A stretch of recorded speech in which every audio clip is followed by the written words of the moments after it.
The term cultural translation really comes, as far as I can tell, from the field of what's called social anthropology in the British tradition from the 1950s, when anthropologists started to describe their activity as a way of translating the other culture. When somebody goes in to write about the culture, they are putting English terms, in this case, on terms from the other culture. And cultural translation, in this sense, didn't mean the cultural factors on a translation, not the socio-linguistics of the language used in translations. It really did mean, and I think does mean, the way an entire culture is translated by another culture. And I think that's a useful expression for us. That anthropological tradition also had some key points that I think we should bear in mind. First, it occurred in a situation of extreme asymmetry between the cultures. There was no suggestion that the described culture and the describing culture were on the same level or the same footing.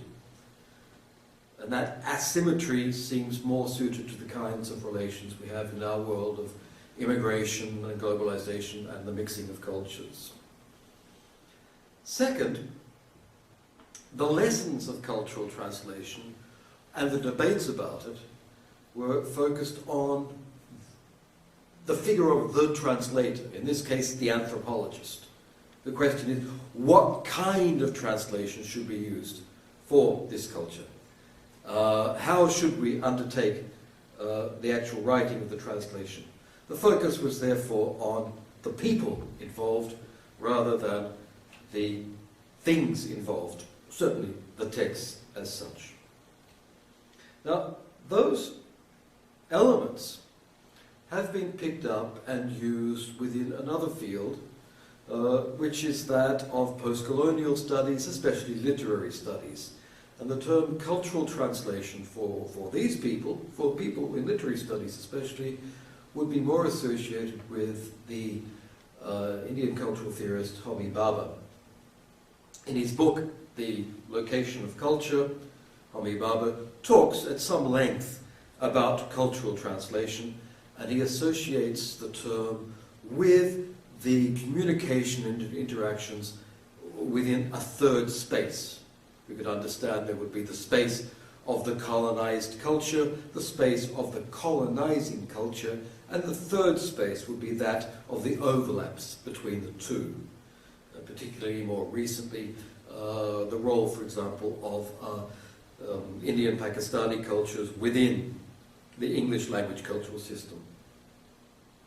So, Homi Bhabha, for example, can talk about the novels of Salman Rushdie, an Indian-born British writer, as a form of cultural translation, as operating within those two cultures, within the asymmetric frame, and operating in a way that's not constrained by what other paradigms would call equivalence. So we find those two features there. Asymmetry between the terms, here a significant overlap, which is interesting because translators, I suggest, tend to operate in the overlaps, and a focus on the identity of the people within that overlap. Cultural translation would bring together those terms. Homi Bhabha reaches the point of saying things like, translation is the performative nature of cultural communication. And this would certainly be the case in a completely postmodern world in which there are no more fixed cultures at the source and target pole.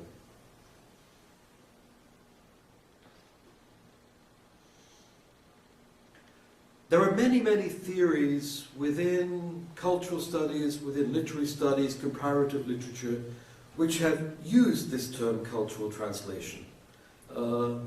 Once you reach that critique of fixed cultures, once you reach that radical critique of anything resembling equivalence, one starts to see translation in all kinds of cultural transformation.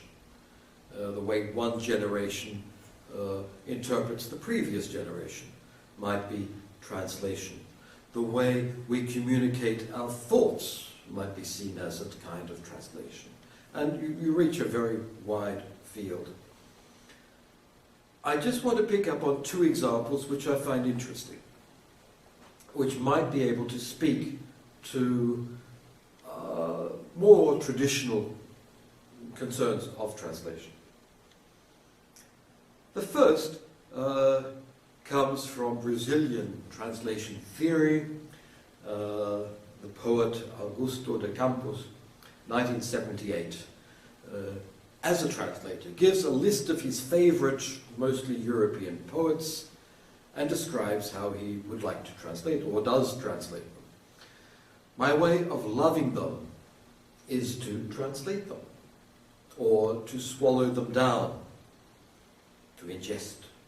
In accordance with Oswald de Andrade's cannibal law, I am only interested in that which is not mine. And the reference is back to a surrealist manifesto at the foundings of Brazilian postmodernity, saying that the identity will be that of the cannibal who becomes strong by ingesting the strength of the other. To translate is to ingest and thereby become strong. To translate can, in this way, be a radical transformation of the previous text. Or, in many of the Campos brothers' translations, it can be a radical literalism as well. That internalization of the other would be a mode of quite radical thought that fits poorly in the other paradigms we've seen. But it might fit into something like cultural translation, in that it underlies the extreme asymmetry of the cultures and the subjectivity, the personal position of the translator. My second theory that I would like to compare with that is from the cultural theorist and translator Gayatri Spivak.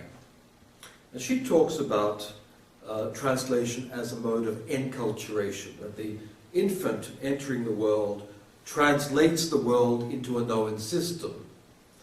Okay, this is from a psychoanalytical perspective.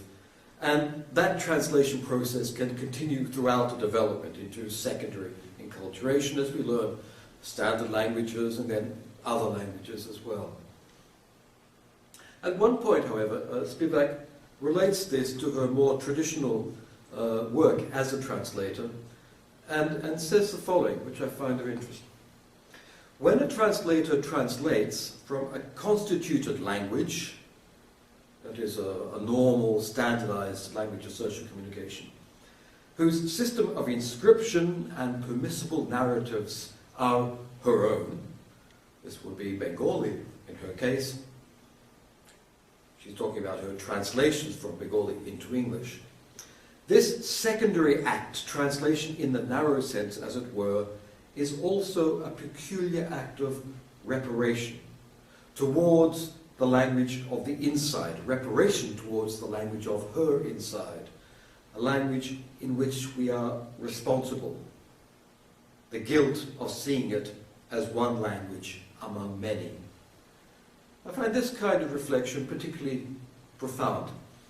Here, she's talking about translation from the inside to the outside, from the language which is most hers to the languages of international communication, and describing this as a kind of guilt.